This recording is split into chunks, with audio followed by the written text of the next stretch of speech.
It is just a huge honor for me today to be podcast interviewing Naz Haque, all the way from London, England, where it's 12 noon in Phoenix on lunchtime, and it's 7 p.m. in London. Naz Haque, a.k.a. The Scientist, is a Google consultant at Dental Focus. He has a background in mobile and network computing and has experience supporting a wide range of blue-chip brands from Apple to Xerox. As an expert in search engine optimization, Naz is passionate about helping clients develop strategies to enhance their brand and increase the return on investment from their dental practice websites. I've been trying to get you guys on from dental-focus.com, dental-focus.com.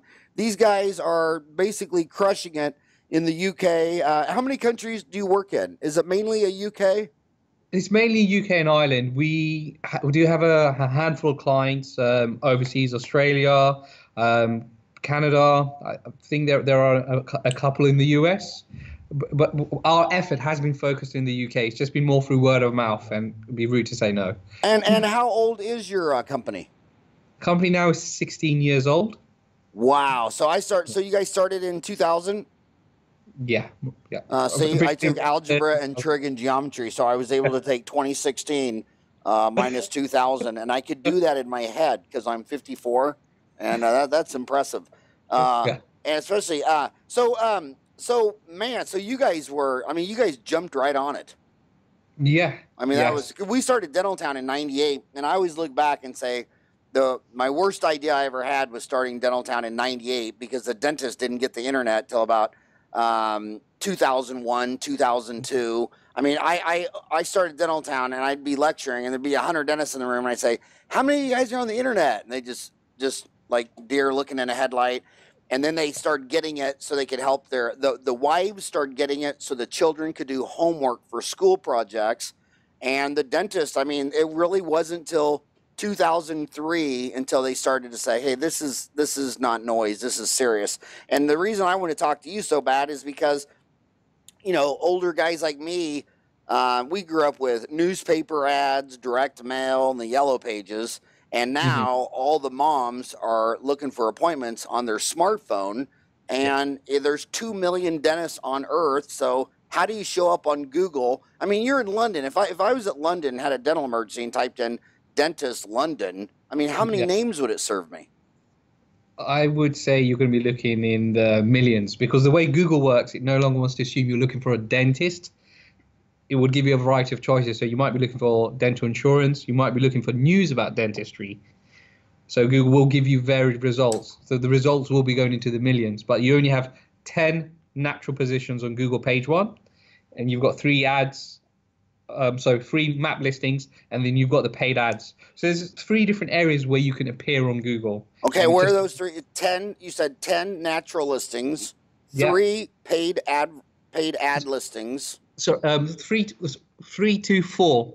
It's become 4 now. So Google's always changing, Howard, and I would say near towards the start of this year they changed to show 4 paid listings.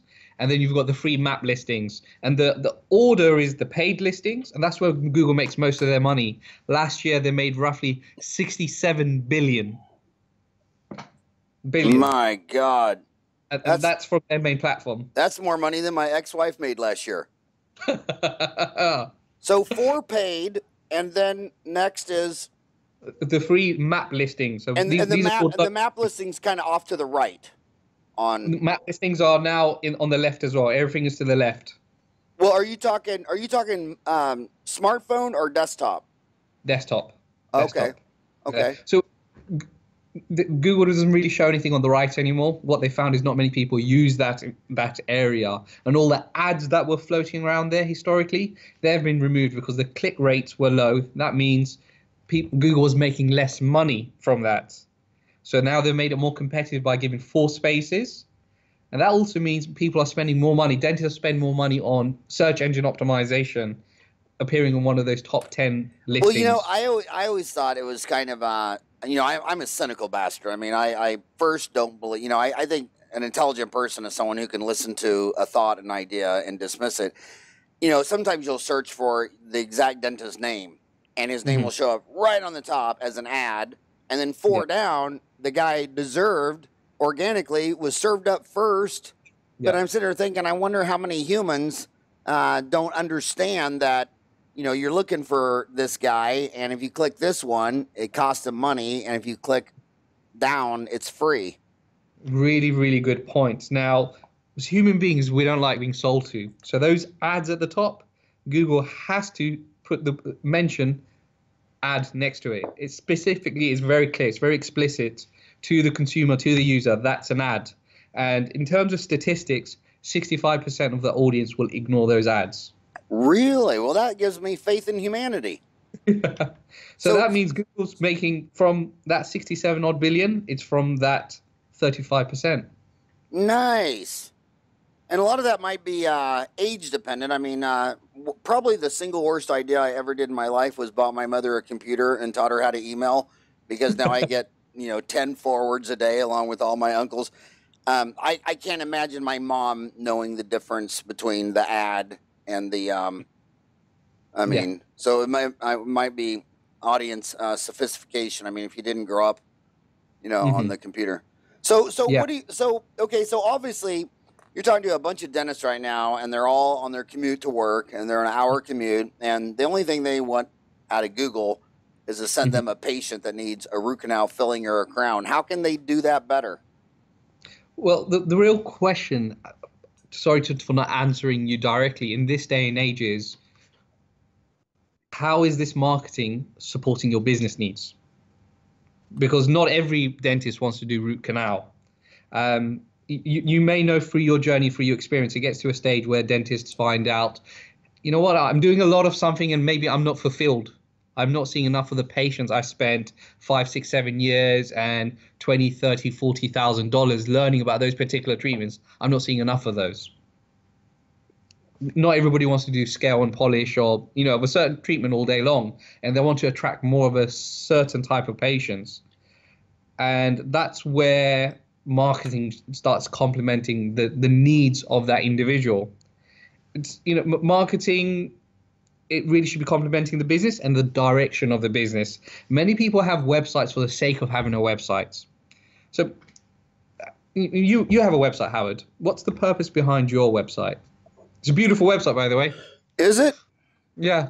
The purpose of the website, I think, is to attract new patients. I mean, that's what my walnut brain would think. I mean, you're and contact information. I know what's his number, what's that number. Maybe a MapQuest if you're far away or whatever. Yeah. So the website I was talking about was howardfarran.com. I've not seen. Yeah, that's a very nice, clean, modern website. But if we put ourselves in the patient's shoes, what are they looking for when they want to find a dentist? What do patients want? People transact on trust. So how do we build trust in the patient?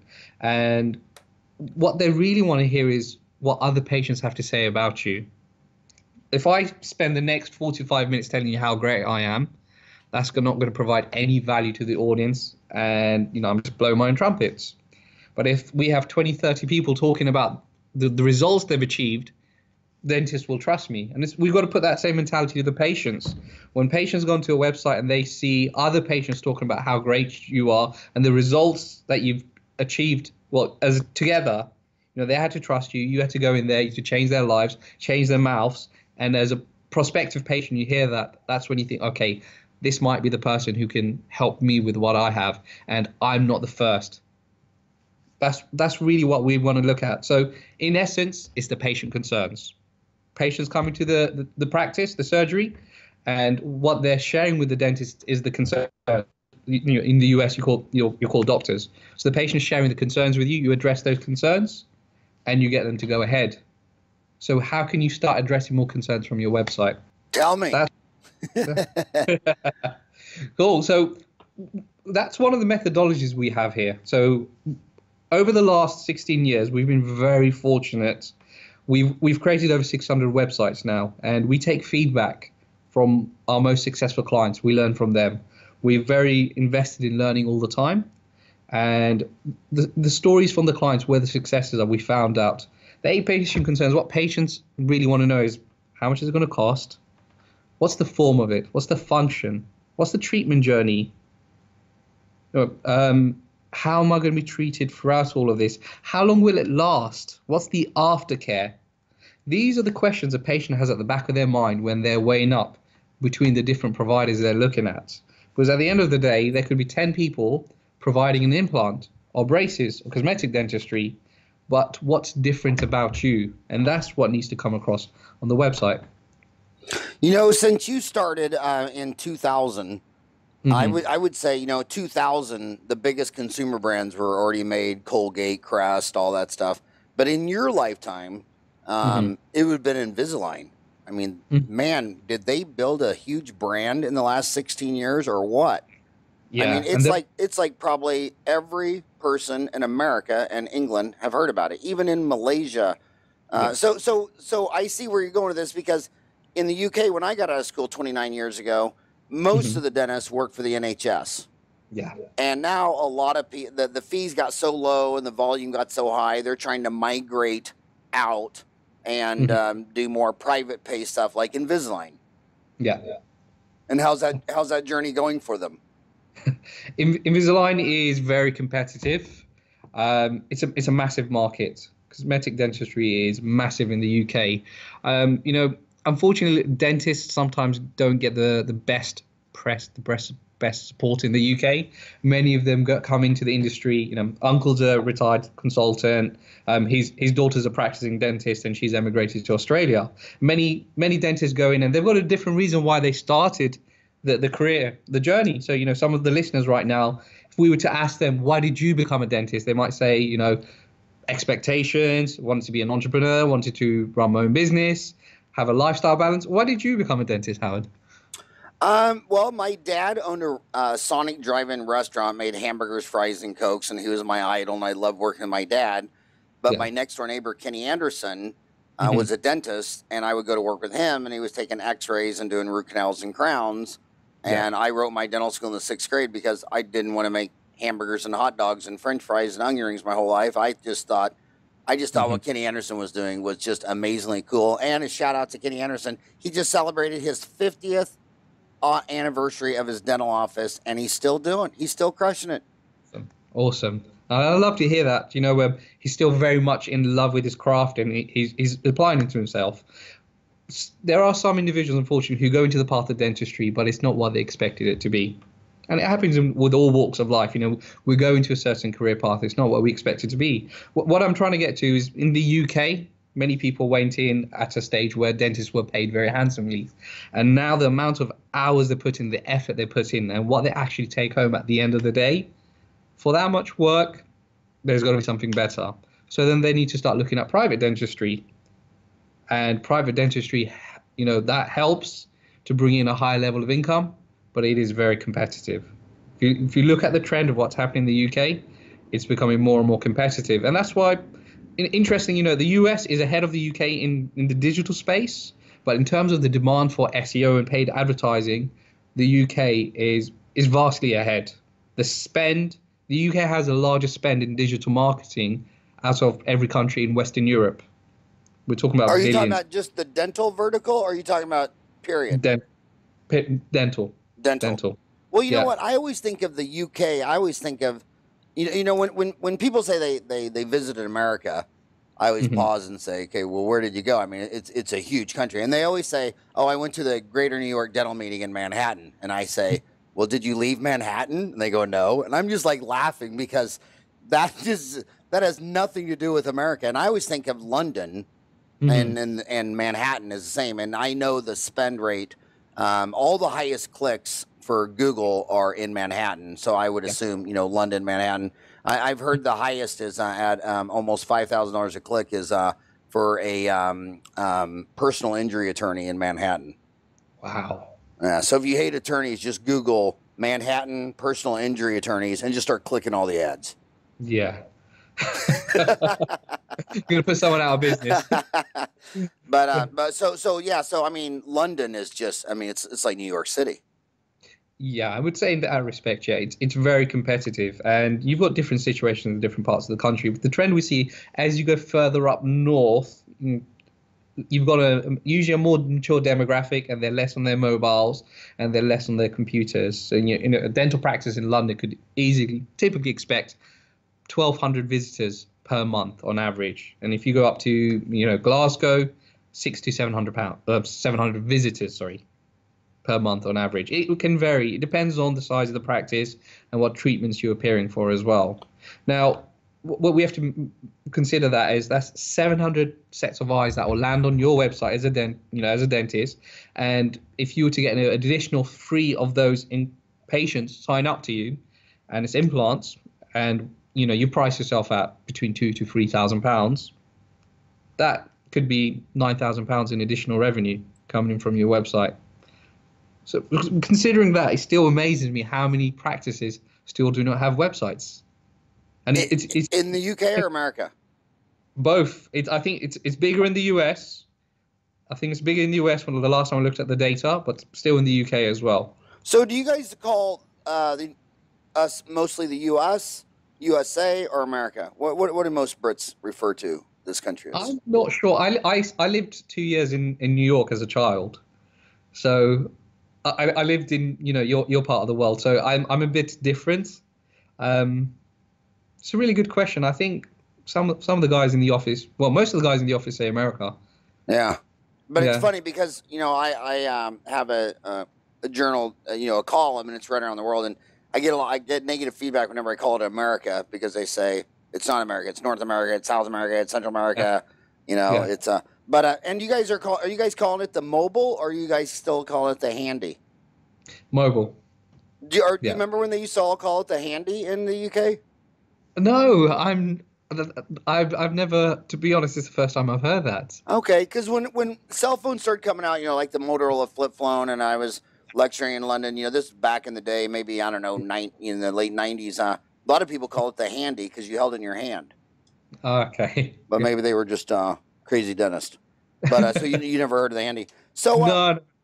So what percent of the dentists in the UK and the US do you think not even have a dental website? When I can't give you specifics for the US, but generally speaking, 60% of businesses did not have websites in the US. So across the board. 60% of businesses or dental businesses? Businesses, not dental, just across the board. 60% of businesses in the US do not have a website. Yep. Yeah. And that was a lot of the data I saw.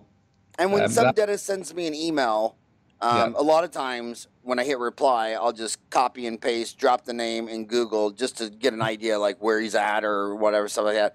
And I would say at least half do not have a website. But a lot of times Google on a desktop will say, okay, here's his name, here's his city out, but the button to go to website, you click that and there's nothing there. And then you go to the left stuff and there's nothing there. And I'm always thinking, what the hell's wrong with you? I mean, why? So why do you think they don't have a website? They're not adapting. They're not evolving. Yeah. What I'm finding is there are some practices where the business is running beautifully, and the business owner is still very much in the now. The last 20, 30 years, things have run this way. And my patients, I've got this long-standing relationship. And it's a very much of a funnel vision, just focusing on the now.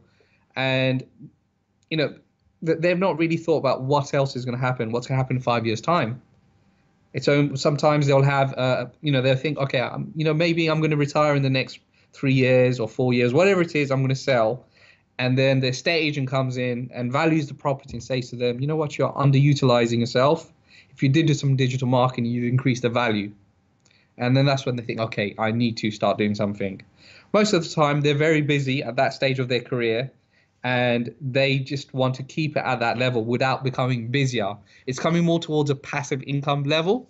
And with the younger dentists, they have an appetite. They've come out of university, they've got 30, 40, 50,000 pounds in debts maybe, and they're hungry to make money. And they know websites, digital marketing is the space to go. 93% of all consumer buying now starts with a website, with a Google search. What you mentioned earlier on, you speak to a dentist and the first thing you do is you look on Google for them. Well, that's what patients do as well. And many dentists say word of mouth is the most powerful form of marketing. What we have to now recognize is when that word of mouth happens, the friend of the patient is going to go into Google and look for you as well, because that's just how we're conditioned. Okay, what do you mean? What do you mean by that? If I refer you to a doctor, we're both gonna go Google the doctor? I'm gonna. You already have the relationship with that doctor. You've told me about it. Now, I'm considering that doctor because of the relation that the two of us have. So it's based on trust. People only transact with someone because of trust, and you've helped to increase the likeliness of me transacting with that doctor because of our relationship. But I'm still going to go onto Google and look at him. I'm still going to read about him. I'm going to still look at reviews. You know, do you use TripAdvisor or Amazon? I don't, but I'm 50. I have a 4-year-old granddaughter, so I might not be the right person to ask. Well, if you ask your son, most likely he will be using TripAdvisor or Amazon. Do you use TripAdvisor? He has not, actually. Amazon? Does he buy anything on Amazon? Amazon? Oh, yeah. He says, oh, yeah. Are you Amazon Prime? No. Yep. Yeah, he uses Amazon. Does he read the reviews on Amazon? Yes. Yeah. 91% of those searchers are looking at reviews. On Amazon? We don't want to be the first one to buy something. And if we don't have someone giving us feedback, then we're going to look for feedback. We need that. I hear this all the time now in my social norm. Like you're talking to your sister or your aunt, and she says, yeah, I said, well, why don't you go buy the refrigerator at Home Depot? Yep. And she's like, well, I don't want to buy it at Home Depot. I want to get on the internet first. I don't want to be the idiot who buys the one they're promoting and on sale. I want to know if it's any good or not. Yeah, absolutely. Yeah. So review. Oh, I want to ask one other question. You were talking about the websites. You know, when you go to like Africa, Asia, the Middle East, a lot of dentists, you say, do you have a website? And they'll say, yeah. And then they give you their Facebook page. And they use their Facebook page as their web. They basically use it just like how we would be talking about it. And it seems like in America, they'll have a website and they'll do Google ads to promote the website. But in Africa and Asia, you know, when you're in Malaysia and Indonesia, they'll have Facebook and then they'll make a post and then they'll boost their post. Is a Facebook page for your dental office and a website starting to come closer together and meeting in the middle, or? There is a definite relationship and an opportunity for both of them to work together. And when you start understanding what happens behind the scenes, it can scare people in terms of how much data is available. Facebook, like Google, has an advertising platform, and it can work out to be very, very cheap. But what we have to consider is how educated is that patient in terms of how much research have they done on the treatment, on the services that are available. When people go onto Google, they're programmed to search on Google because that's what's been happening for the last 15 odd years. We're going to read, we're going to digest, and we'll decide, okay, I'm going to share my details. When people go onto Facebook, they're programmed to just look at various different things as a news feed, and your ad appears and they fill in the form, and they may or they may not remember you when you contact them. So this is push and pull marketing. In one sense, they're pushing their contact details to you to say, can you give me a call? And they're expecting it. And the other side is, I'm just sharing my details. And when you do call me, maybe I'll remember you because I've only spent 30, 40 seconds on your page, on your Facebook page. Now, what you can also do, Howard, is you can take a piece of code and you can put that on your website, and it's connected to Facebook. So your ads will only appear in front of the people who have been to your website on Facebook. So you're stalking your audience. And if you've seen they've spent enough time on your website, that's when your ads start showing up on Facebook. Man, it makes a lot of sense. It's really, really getting complicated, isn't it? Yeah. So do you think? So it sounds like, you know, trust is everything because we're buying something invisible. I mean, when I buy an iPhone or I buy a candy bar, you know what you got. But when you're going to do brain surgery on me or fix my eye, I mean, how am I supposed to meet you and decide whether or not you are a good dentist? So when you're trying to build trust on the website, it's mostly, you think, reviews doing it? Yeah, reviews, and then to take it to a greater level, video testimonials, patient testimonials, and people actually talking and expressing firsthand their experience. With a video, you know, people will remember 70% of that. I'm talking, and the audience may remember 10 to 20% of what's being discussed. If something I share resonates with them. But with a video, it's about 70% because you've got your auditory skills. Sorry, we've got automated lights in our office. I have to stand up for a second to make sure that the lights don't go off. Okay, that's really what works. So do you recommend just like taking your iPhone and getting 5 or 10 patient feedback testimonials, and then uploading it onto a 6-minute YouTube deal, then posting the YouTube video on your website? I mean, you're talking something that simple? It can be. It's just a case of having the right scripts in place, so you know to ask patients the right questions. I would make it shorter, 3 minutes. 3 minutes? 3 minutes. But if you're going to get specifically a patient testimonial, 30 seconds is more than enough. What a patient really wants to know is, what's the treatment like? What's the service like? How's the practice? How's the doctor? That's all they really want to know at this stage. Say it again. Say those things again. Yeah. How was the treatment? How was the service? How's the practice? And the doctor, or in the UK, the dentist. We always use the term dentist, but I don't know in the US you're called doctors, as I understand. I don't know. A lot of times if you say I'm Dr. Farran, they'll say, oh, what kind of doctor are you? You can say a dentist. They go, oh, you're not a real doctor, you're a dentist. And I always say, well, Dr. Pepper's not a real doctor. Dr. Seuss isn't a real doctor. Either was Dr. Dre. But yeah, so I think I wish people just start using the term physician and dentist, because the where it gets arrogant is like when you're watching the news and they'll be talking to like the Federal Reserve chairman who has a doctorate, PhD in economics from MIT, and they just call them by their first name. And it's like, well, you're calling these other journalists by their first name and they're just spouting opinions. This person has a PhD and his thesis was in the Great Depression, and you're just calling them by first names. So, so doctor should include PhDs. I mean, I want to know on television if you're talking to a doctor of history making a comment versus just some blowhard idiot that, is their news anchor guy or whatever. You know what I mean? So, it is a confusing term. Yeah, I get confused. Just in my experience with speaking to professionals in the US, the term doctor has been used. But over here, we always use the term dentist. So that's where I sometimes get a little bit confused. So this is strange times for you and I. I was lecturing in London during the Brexit interview and vote, and then a couple days later I was lecturing in Glasgow and Paris, and now the United States just had its Brexit vote. Yes. And I mean, it's these are strange times we live in. Does that make your did Brexit? Just trying to get a theme of what's down our road. What did Brexit? How long's the Brexit been? 3 months? 4 months? 3-4 months since the process was, well, it was accepted, but it's not really made a difference. We've not seen patients spending any less money, people going to the dentist any less. We're not seeing that.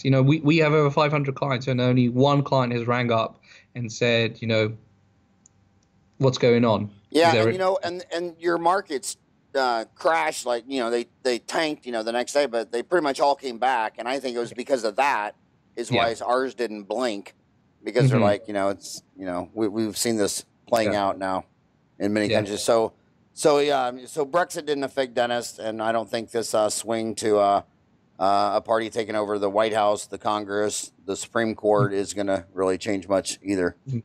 No, I don't think so. We've not seen any clients say, I'm having second thoughts about my monthly investment or my budget. They're still going for it, and the patients are still turning up and going ahead with treatments. So back on focus, where you think 60% of businesses in the United States don't have a website. Yeah. So we could easily, there's 211,000 licensed dentists in the United States, and I from my feedback looking for dentists and websites, I'd say that's what I feel, and that's what you're saying for all businesses. The ones that do though have a website, this is what my general feeling is. There's a couple of big box companies that have made these cut and paste websites, and they seem to be the norm. A lot of times you go to a dentist website, I can tell you the vendor. You know what I mean? It's like, oh, this is Charlie Brown's website. What do you think of? And then the other thing I wanted to ask you about is, most of the dentists I know, when you say they have a website, they bought it 5, 10, 15 years ago, and they haven't done anything to it or looked at it ever since. So it's so. What do you think of big box cut and paste websites from companies who made 1,000 up? Does that affect your SEO search? Is that a good way to get a website? I mean, or do you think you should be hiring a programmer to make a custom website? There's low cost things. What are they, like WordPress? Yeah. WordPress is a content management system. So in terms of box websites, patients choose a dentist because of the relationship they're going to have. Dentistry is still very much an intimate profession. You know, someone is working in your mouth, they're in your personal space. So it's not a commodity. And again, it comes back down to trust. So the first time they see you should not be when they walk into your practice. They should be seeing that on your website. Everyone in your city could be providing implants. So again, it comes down to what's unique about you. And that's where the level of personalization is needed. The patient has concerns, you know, how am I going to be treated? Who's going to be looking after me? What's their story? What's their background? And that's, if they go to a website and they see that, that's the team, they're the individuals, that's going to fill them with more confidence. Especially if you've got nervous or phobic patients and they come in and there's a sense of familiarity already. So bespoke websites work best, especially if you want to get those high-end treatments and those high-end patients in, because they have certain expectations. And going on to not changing your website in 15 years, you really are going to be left behind. You know, people tend to look around, and most patients, just websites in general, you should be looking at revamping the homepage, making some changes at least every 2 years. Because if you've not made any changes, that means that's a representation of how you provide your business and your services. And the patient is thinking, okay, well, if they have not changed their website, what else are they behind on? And if I'm going to be spending money on dentistry, I want to be looked after, but I also want to make sure I'm getting cutting edge. I'm not paying for technology. I'm not paying for a service. I'm not paying for, you know, metal fillings when, you know, white fillings are available. People's expectations change and evolve, and your website should reflect the changes and meet those patients' expectations as well. So you said something interesting. You're saying, you just said that when a patient walks in your office, they shouldn't be meeting you for the first time. They should have been meeting you on the website. So you got 6 out of 10 dentists that don't even have a website. And then the ones that do, usually it's the college graduation mugshot, you know, I'm pretty in a suit and tie deal. Is that, but you're saying that's really not good enough. That should be a video. Yeah. If that, I mean, the patient, what are they looking for when they go into that website, Howard? I can trust you. I can depend on you. You've got the background. You've got the credibility. You deliver the results. The website should be showing that. It should be sharing that. They don't want to see how you know, what you were wearing when you were in college, when you were graduating. That's not really going to build their confidence in you. And they also try to put the alphabet soup behind their name. And I have to remind dentists, when you see that from a real estate person, you see you don't know what any of that shit means. I mean, you know, some of these dentists have 12 letters after their name, and that's just, I think it's noise. What do you think that is? I totally agree with you. You know, ashamedly, I have more letters after my name now in terms of qualifications than my actual name. But the only person who cares about it is my mother. Nobody else cares about it. The most important part for them is the results. And it's the same thing with the patients. Those additional letters are not going to make a difference for them. What they care about are the results. And how do you showcase those results on your website? And that's when we start coming to emotional websites, because the website tackles the patient's emotions, their concerns, and you get more people transacting with you. The purpose of the website should be to get more inquiries, phone call inquiries and email inquiries. Otherwise, it's just a pretty shop window. It's not serving your business. Interesting. So how long should that dentist video be when you go to the website?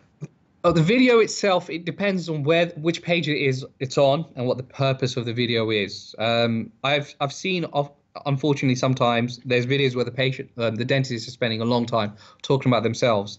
That video, if you're going to do a tour of the practice and that you promote your USPs and so forth, maximum 3 minutes. But focus on the patients first. It should be 70% patients talking about the experiences, 65 to 70%, 20% showing the practice, and the final bit is the dentist, because that's what the patient cares about. What have you done for other people? Okay, I can see you've delivered that. I feel more comfortable. Where am I going to be treated? What can I expect? Great. And finally, who's going to be delivering it? The most important person is the patient. It's not you or me, it is the patient. So we have to show the patient, this is how you're going to be treated. This is what you can expect. And finally, I'm going to talk about myself. So in America, have you heard of the wellness hour? Yes, yes.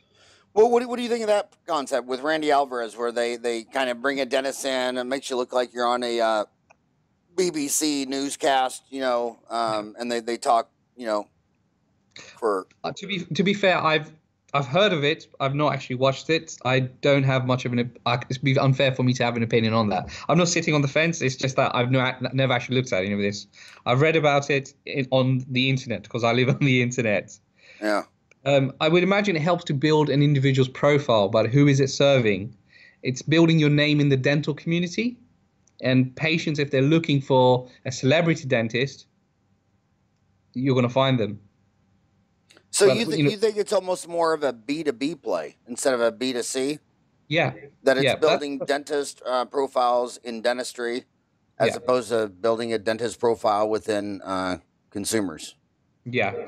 If you were looking to build a referral network where you have other dentists sending patients to you, that would work very well because your name is going around. And because you see that, I don't know how many patients are seeing that. People don't go looking on the internet for dentists just for the fun of it. They'll either go because they're in pain or they've got some kind of a personal conflict. They're embarrassed with their smile and it's been on their mind a long time. And that's when they'll start going on the internet or start looking at shows about these particular services, right? Well, let's talk about that. The other side. A lot of people come out of school and they're young and they're saying, okay, there's all these things I could go learn. There's Invisalign, there's sleep apnea, there's implants, there's same-day dentistry with CAD/CAM. There's all these things, but before they start spending a lot of time and money learning these skills, they're wondering, well, what are the 7 billion Earthlings looking for on the internet? What would be the best return on investment? Supply and demand. I want to learn how to create a supply of what they're demanding. What do you think the 7.5 billion Earthlings are looking for in regards to a dental office? What are they searching? That's a really good question. It's a very broad question. You're going to have different demands and different needs in different areas. So it would be the case of where do you want to work, first of all?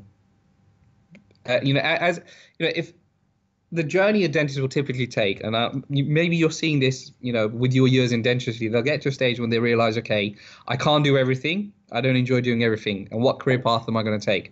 Am I going to become a specialist, focus on the clinical?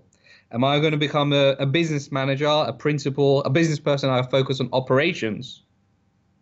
So it's going to be one way or another, or do I stay as a generalist and I do a bit of everything? Now, if getting a return on your investment in your education is the most important part, essentially, where is the money? It's either going to become a specialist or being a business person. If you're going to become the business person, you're not going to stay in the practice doing the dental work yourself all day long. You're going to build up a team and get them to do the work. So then the next part is, where is the opportunity? Which city do I want to be in? Where do I want to work? Where would I enjoy? Because if you're just turning up every single day to work in the practice and go home, there is not much of a life there. So it's where are you going to enjoy? And then what's the demand and the opportunity there? We've got fantastic data available to us. So with Google, we can see how many searches per month are there in London or in New York or Washington for teeth whitening, for implants, for braces. So we can easily identify the appetite there. So the finding the information is not going to be a problem. The real question is, do you want to serve the entire world or do you want to serve a specific location? Do you know what the top 10 searches are in the dental space? I mean, you just named a couple. You said teeth whitening or teeth whitening is very popular. So start from what you think is the most popular, then work your way down to the least popular. I would say the most popular is teeth whitening. I don't know the top 10. I've never actually looked into that, and I'm gonna actually give that to myself as homework, and I'll come back to you on that one. Oh, Americans love the number 10. You know, it's always Yeah. the 10 this, the 10 that, the 10 commandments. It's always 10. Yeah. So we have to consider that the average age of the population who are on the internet, because that's where the number of searches is going to be. So teeth whitening, cosmetic dentistry, braces, Invisalign, facial aesthetics is growing, and dental implants will be there as well. And veneers will probably be quite high.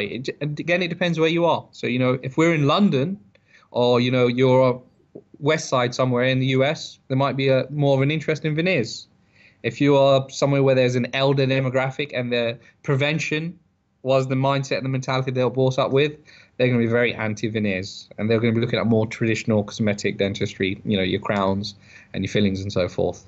But so teeth whitening, cosmetic dentistry, Invisalign, braces, emergency dentist. There'll be a lot of people searching for emergency dentistry, and dentists near me.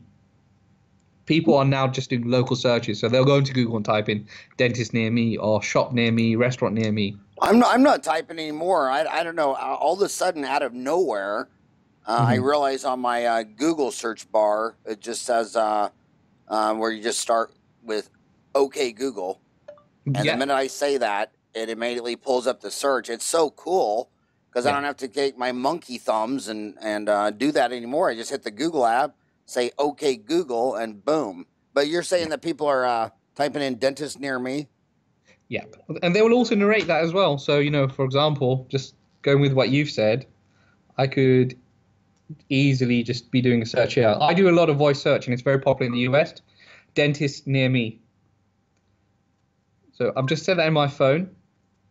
Here are the listings for an US dentist near me. I don't know if you heard that, but Google's actually narrating back to me and says, here are the listings for dentists near you. See, if Google was any good, though, I mean, if they were decent, if I said dentist near me, it should say, you are a dentist. It's because Google needs to know more about you, Howard. I'm sure they know who owns this phone doing the search, right?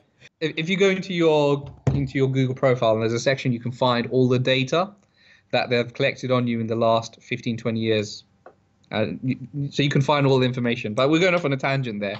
I've said it, and I don't know if you can see on the map on the screen. It starts showing me a map on the phone.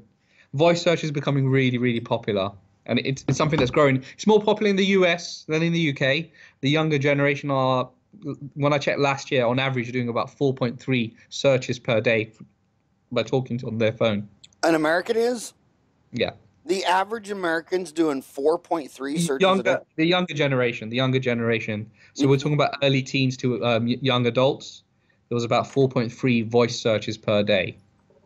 And I would imagine that number's growing. Voice search is growing. It's becoming more and more popular. You know what I think it's really the coolest thing, what I'm noticing now all the time, is that when when you were young and you're with your family and uncles and cousins and people were debating stuff like that, there could be so much misinformation, and you just had to go. But now you just always seeing people saying something, and then the other kid says, "Well, Google it," or they'll say, "That's why God made Google." And it's really an augmented reality of the conversations are just getting so much more amazing. I mean, even during that election tonight, somebody said on TV, they said, well, America has 240 million eligible voters, and within like 2 seconds, the people in the room were saying, well, according to Google, there's only 222 million people, and I'm sure everyone under 18 can't vote. So the fact that the guy on TV just said there were 240 million eligible voters, he was already discredited by everybody in the room. Everybody's like, okay, well, that was a load of shit. What's the next thing? I lost your trust. Yeah. What you're talking about, trust. So it's really a game changer in conversation. Yeah, absolutely. Look, Google has a lot of information, but it's not always 100% accurate. It's for you to get Google to give out your answers and your thoughts. It's by you influencing Google. That's the way it works. Google is a machine. It reads left to right, top to bottom, and it only reads text. So if you can educate Google enough and influence Google enough, Google will see you as the authority and start presenting your answers. So in the past, there used to be a concept called Google hacking or Google bombing. So you would appear for a certain search result, which was not accurate. Then there's a large part of Google's efforts go into making sure accurate information is being provided. And this is, this essentially is the concept behind, if someone did a search for dentist in London and you appearing at the top, the reason Google decides to show you at the top because Google sees you A as being the most relevant and B as being the most authoritative. So how could a dentist listening to you right now become more authoritative ranking with Google? Very good question. So we have to look at trends. Number one, Google loves content. If anyone who's ever paid an interest in the term search engine optimization would have heard something being thrown around, content is king. So a small website with 5-6 pages is not going to cut the mustard, as we say. You need a large comprehensive website. And whenever you do a Google search, have you noticed how Wikipedia or Amazon or the large websites are always at the top? There's a lot of information there. So a lot of information, and make sure that the website can be read and it's mobile friendly. Google is becoming more and more mobile focused than ever before. 55% of all searchers are now using one of these. So you need to be mobile friendly, because what Google really cares about is their audience, Howard. So if you don't have a mobile website, if you're not mobile friendly and Google starts presenting you to the audience, they're going to leave and they're going to go to another website and another website. And if none of them are mobile friendly, people won't be using Google. They'll go to Bing, which Google does not want. So they're forcing you and I to ensure that we give the best possible experience to their users. So mobile friendly, lots of content, optimization. So you might have heard keywords being thrown around. So with websites on the front end, so on the screen, this is what the consumer sees, and on the back, there's keywords that Google sees. If you want to search up the phrase meta details or keywords, anchor text, you can find all this information on Google. That's what Google's looking for. And if it's a case of having the right strategy, having this information in the right pages, and then you can communicate to Google. So if you put up a blog once a month on your website, that's just so much more keywords. That would just be so much more search engine optimization. And yeah, blogging is a really, really good way of doing SEO. You should be aiming to have a minimum of 300 words per page. If you're very light on content, Google does not like that. They've got lots of different algorithms and components in their algorithm, essentially the rules in their coding to look out for crappy website practice. So a page which has no content, Google's not going to like that. It provides no value to the user. So hence 300 words plus. And the blog articles are a very quick way of you influencing Google. But again, if you just write the same article, copy and paste, copy and paste, copy and paste, it's not providing any value, and Google is smart enough to look out for that, and they'll penalize you for it. With really bad SEO, bad practice, you can get kicked off Google. Do you have any dentists? Have you known of any dentists in the UK that got kicked off Google? Don't know any dentists who have been kicked off Google. I'm aware of dentists who have suffered from Google penalties. So we have inherited websites which have been penalized because former providers were providing very bad SEO. How do you know? I mean, does Google notify you of that? If it's been very extreme, yes. If it's been very extreme, then Google will notify you. There's a platform called Google Search Console. Before it was called Google Webmaster Tools, and that exists to show the health of your website.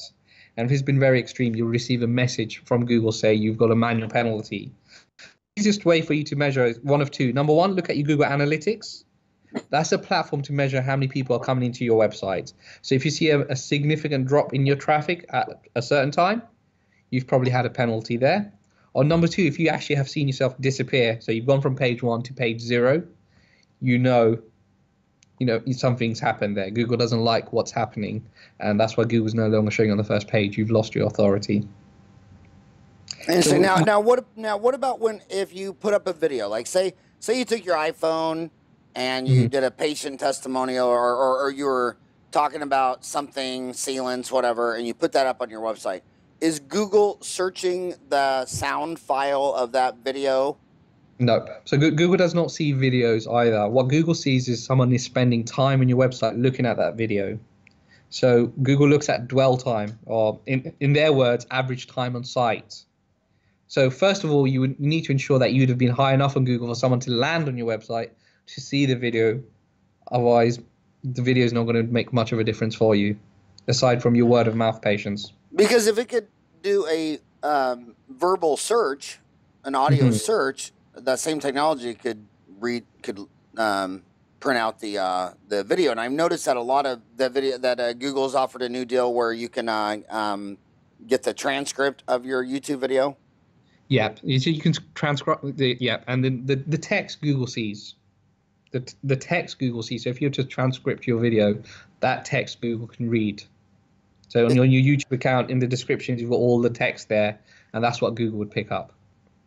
But that will be going to your YouTube account, not to your website. When someone's on your website, there is no competition. When someone's on Google and when someone's on YouTube, you are competing with other people. So you want to focus on getting everyone to your website, and that's by standing out on Google. You want to ensure that your website is compelling enough that they share their details with you, so they don't go to any other websites. They leave their details with you. Provide something like online booking. So everyone is, hotels, restaurants, people are booking online now. Patients are doing that too. So provide the facility for your patients to book online in the evenings and the weekends, because that's when most people do search. Now, if you put up have a YouTube channel, and you put up a lot of YouTube videos, the dentist does. Say he's got 6 YouTube videos talking about his practice or whatever. Does that help the Google search for his dental office website that's not his YouTube channel? The very limited benefits. There's about 300 different factors. It's the world of Google is very complex. Some of my friends joke that I almost have a marriage with Google, in the term that the rules always change, and I have no choice. I have to abide by those rules changing. YouTube videos connect on your website where people see it, and keyword optimizing those videos, there will be some benefits. But if you're doing that and the guy down the road is blogging once a week, every single one of his pages is keyword optimized, he has at least 300 words on each one of his pages, he's got a 30-page website, he's going to be doing better than you. And it doesn't matter how many videos you put in. Does Google monitor Facebook, or is Facebook closed to Google? Google does look at Facebook.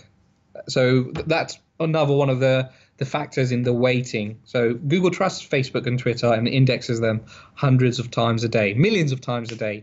So when we carry a search engine optimization campaign ourselves, we will typically put a blog article on a minimum once every 10 days. And that article is distributed on Facebook and Twitter. So the whole idea is a potential patient and Google may find you through Facebook or Twitter, or through a Google search. And if they did find you through Facebook or Twitter, they'll land on your website and they can read that information. And somewhere there'll be a link to a page about that treatment, and there will be a form on there. I see so many websites, especially in the US, where there's no forms. There's no areas for the patient to contact you. So what's the purpose of the website if you're forcing them to click on 3 more pages to finally be able to get your telephone number or send an email? People expect things now. So you looked at my website, howardfarran.com. Yeah. Which I don't know if I've ever looked at it. But my dental office website is todaysdental.com. Okay, let's get that up. No, don't do it live. You'll embarrass me. But if you look at it, you have any ideas, let me know. I mean, yes, absolutely. I'd be more than happy to share some ideas. We can have another chat about that. Yeah, email me what you think at howard@dentaltown.com. But back to your clients, is dental-focus.com, is it all just digital internet or are you doing any old school stuff, direct mail, flyers, radio? We personally don't ourselves. We have relationships with agencies that we've vetted. We're a very firm believer that you can't be the master of everything. We specialize on websites and Google SEO. And we over the years, we've worked with other organizations who we trust because they've got the results for our clients. And we'll know, for example, if you're out somewhere in the countryside, the website is not going to work as well for you. It's going to be a reference point. It's going to be this, but you would need something else, maybe a leaflet going to your patients those mature patients, they need to receive a leaflet through the post, and then they will come to the website. How many dental clients do you have right now in the UK? 500. Last time I checked, over 500, I would say. Okay, and those 500, like what you've seen from your 500? What are best practices to less optimized practice? I mean, are the people getting the most new customers and the high-end stuff they want? Are they mixing a lot of digital with old world print and mail, or what are your top 10, 50 clients really doing more of than the bottom 50? The top clients are all spending money on digital. Digital ads? Yeah, digital. Traditional print is dying. To all the dentists listening to this, just consider, when was the last time you looked at a leaflet or a flyer that came through your letterbox? And, when was the last time you physically read email? And how much time do you spend on the internet instead? And the patient base that they're looking to attract, primarily the majority of them are on the internet. If we look at the last 10 years, the decline in spend in traditional marketing, it's been phenomenal. And digital spend is nowhere near what traditional spend was. So that means there's a massive gap still for somebody which benefiting from. We've got clients consistently, Howard, who are achieving 30 to 40 inquiries a month, new inquiries per month for implants and braces. There are clients 30 to 40 new inquiries per month. Consistently, there are clients who are consistently achieving close to £250,000 a year in additional revenue from digital marketing, and it just depends what their priority is. We've got, I would say, out of the 500 clients, 10% really want to go to the next level, and they want a strategy, a 5-year plan. And it's because the associates want more of a certain type of work, or they want to expand the premises, or they want to increase the value of the practice. There is an idea behind this. There is a why. Why are they doing all of this? And then the marketing helps to complement and help them to achieve what the dreams are there. And they're just out spending on Google ads? Google ads, SEO, and the website. Google ads, website, SEO. And then we have additional advanced features like chat. So you can have someone liaising with your patients, a staff member or an agent who we employ. And when the patient lands on your website, at this stage right now, the patient is going to be looking at your website. They'll go through a couple of pages and they may leave their details or they may leave. But with chat, someone will start liaising with the patient. It's like a virtual receptionist. See, I always wondered if that was just a robot feature. Like when all of a sudden a chat box opens up and says, "Hi, how are you?" I just figured it was a robot. But you think it's a lot of times a human? It varies. With our clients, we have humans doing it. Chat bots, the robot software, they do exist, and it's a growing area. Facebook is throwing a lot of money into this area, and what's going to be happening in 10 years with chat is amazing. But in this day and age, people still want that personal connection, especially in dentistry. And the beauty of chat is patients out of the comfort of their home, and they don't feel exposed. If you were to ring up the phone or you speak to someone face to face and say to them, I really don't like my smile, or you could be lying in your bed typing in, I don't like my smile. There's a big difference there. Chat helps to increase conversions on average about 30%. So well, if they were going to work better with me, they should say, "Hi, I'm Naz. I'm a real human. How may I help you?" Because when it just says, "How may I help you?" I always think, well, I'm not going to talk to a computer. Yeah, you're absolutely right. So what we have is you'll see a picture of a real human being and say, "This is, hi, I'm Trevor," or "Hi, I'm Sarah. How can I help?" Exactly that line. And then you can decide to click the button and actually start talking to them. So your top 10% clients versus the bottom 10%. Mm-hmm. What percent of revenue are the top 10%ers spending on advertising and marketing versus the bottom 10%?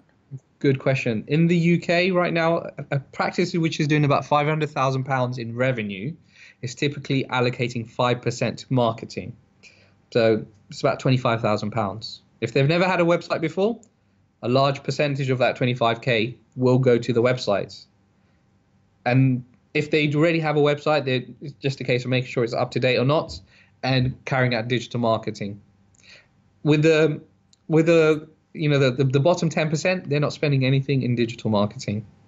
They have a website which is running, and they are just on a maintenance plan to look after their website. And usually the case for them is they bought a website because they needed a website at that stage. It's worked out well for them, or there's just too much else going in the practice. In the UK, we've got NHS contracts, National Health Service.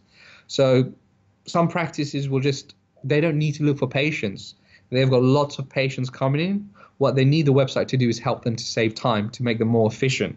So treatment, education, an A to Z dictionary, online booking, all of that information helps to save reception time. And a good website can help your reception to save up to 33% in their times. Therefore, you become a more effective practice. And from you're sitting at the hub of the British Empire. I mean, there's only been a few empires in the world. And, the British Empire, I mean, the sun never set on it. I think it had 68 countries. So I know the neatest thing when you're in London, it seems like every dentist you're talking to either is from another country or has roots in another country or is second generation from basically any of the British Empire. Yeah. So, but 80% of your audience right now is American, and then 20% is 150 other countries. How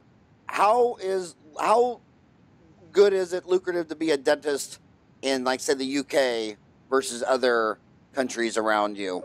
Paris, Germany, France, all those others. Europe is a very good area to be. Western Europe is really good opportunities.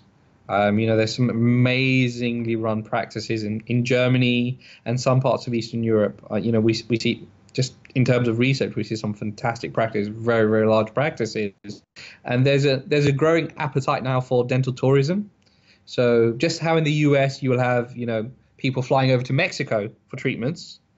Same thing is happening in Western Europe. People are flying over to Eastern Europe for treatments. So they're getting consumers coming in and spending English pounds.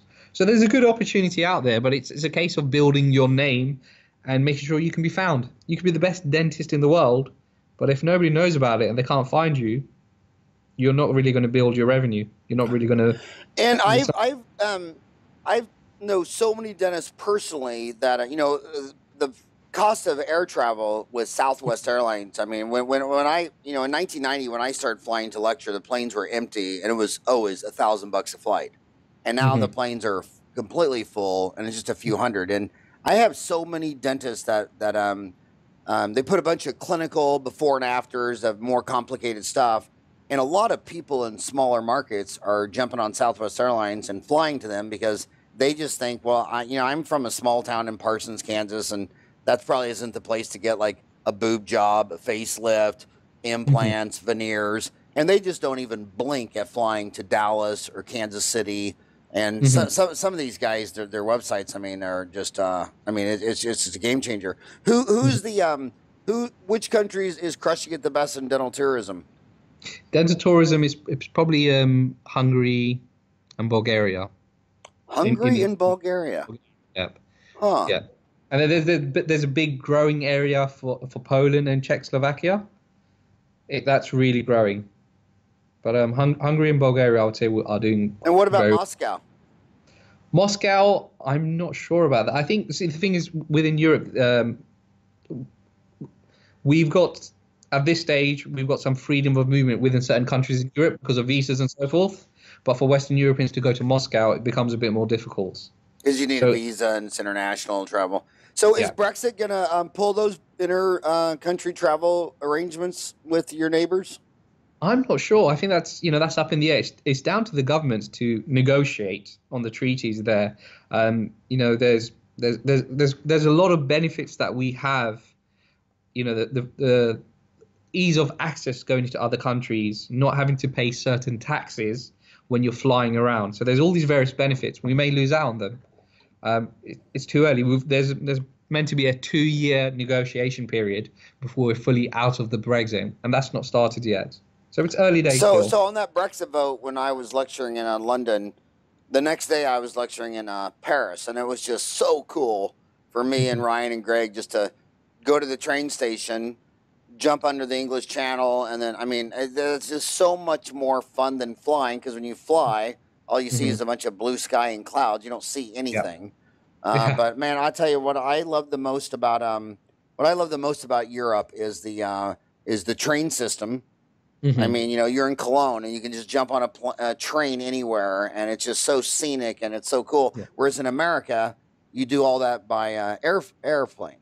So when you fly from one city to another in America, you don't see anything. And when you go from one city to another anywhere in Europe, the traveling might be the highlight of the whole day. Whereas in America, the going to the airport and going through security, then in the sky, that's the worst part of the day. But in Europe, that's actually the travel time is actually the most fun part of the day. It can be. It can be. I think, you know, what you got to do is you got to put yourself in the European person's shoes, because you're comparing it with your experiences.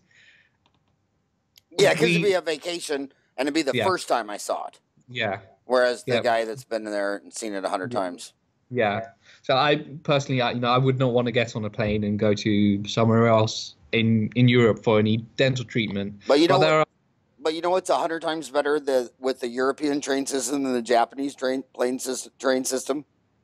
Cool. In Europe, traveling on the trains, it's totally cool to be talking to other people around you and all that kind of stuff. But in Japan's train, it's kind of like the library. There's just nobody talks, and if you talk to someone else, you just ask them any question, they'll answer you. Yeah. It is the difference in the cultures there, right? But we get that in London as well. You'll be on the tube and people do their best to avoid eye contact with each other. I don't know. It does happen in certain places. So what do you think's the next big thing in digital marketing? What do you see coming down the road? I mean, they call you the scientist. What do you think's coming down the road? The next, from a patient perspective or from a clinical perspective? No, in your space, the digital marketing. So in digital marketing, augmented reality. That's going to be really big. So, you know, some of you might have seen Google Glasses. You know, you've got the boxed Google Cardboard where you can put things in, and you've got PlayStation games now where you can look around and navigate and so forth. I think, you know, we're not too far away. Within the next, say, 7-8 years, patients will be able to walk into the practice and experience it fully. Virtual tours exist at the moment. So if you go to Dental Focus, dental-focus.com, and you go to some of our websites, you can see virtual tours where the Google photographers go down there and there's a 3D experience walking through the practice. But now, looking towards the future, patients will not only be able to do that, but they'll also be able to interact with avatars or, you know, profiles of individuals there.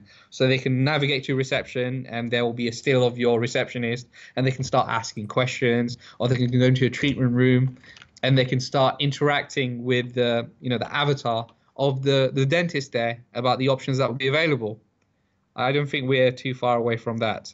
And that kind of technology will also be brought into the clinical side in terms of teaching. So, you know, instead of you being in a dental practice and observing the surgery, you could be in the US and you could be watching a leading prominent dentist in London carrying out the procedure, but you're using the VR technology to feel like you're there.